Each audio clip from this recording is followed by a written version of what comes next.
Hello and welcome back to the Days of Donizetti.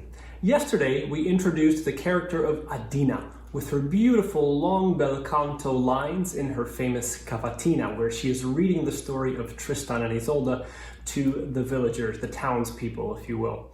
As soon as we get to this energetic finish, this climax of the piece though, the piece doesn't really fully end, and this is a beautiful device that Donizetti uses. We have this play out in the orchestra.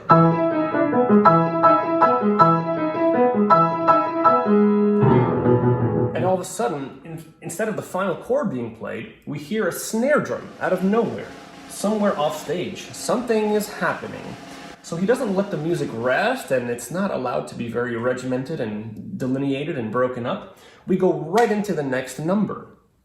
And what is this next number? You guessed it, a cavatina. This time, it's a new character, Belcore, the handsome, gallant sergeant. For those of you that are fans of Beauty and the Beast, you can think of him as Gaston. It's really the same sort of character.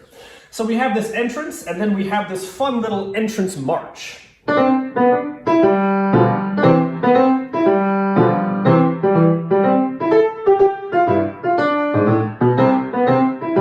Very catchy, very bouncy, very fun music.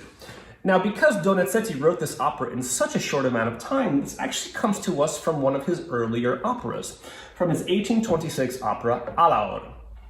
It's a fun little march, introduces the characters, he's bringing in the soldiers, etc. And then we get to it. We get to it at last. His aria, Come pari de vezzoso.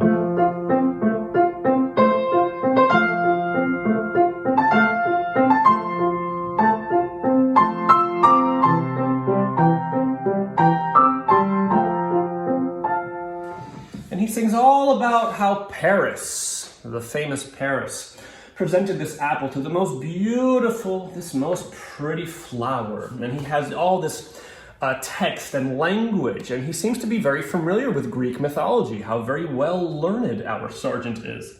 It's funny how Adina was just singing about Tristan and Isolde, this fabled story of love, and here he is introducing the story of Paris and how he eloped and fell in love with the beautiful goddess of love himself. And so it's interesting the text he uses and the symbology between the two.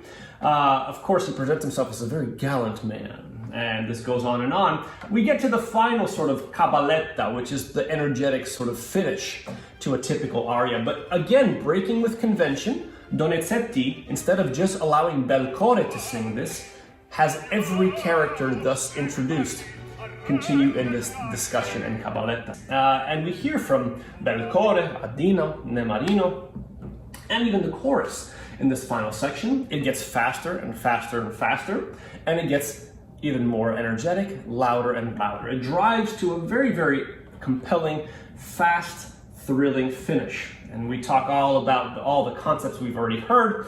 Nemarino starts getting worried about this new character that just came in, Belcore. Always worried about his effect on Adina. Adina seems smitten by this new sergeant, and this new sergeant, well, seems pretty smitten by Adina as well. It's going to lead to some interesting things, we think. So tune in for the next episode of Days of Donizetti to see how this continues to pan out. Tomorrow, yet another character, this time Dulcamara, the traveling salesman. That's going to make things interesting, shall we say. Join me then for the next Days of Donizetti.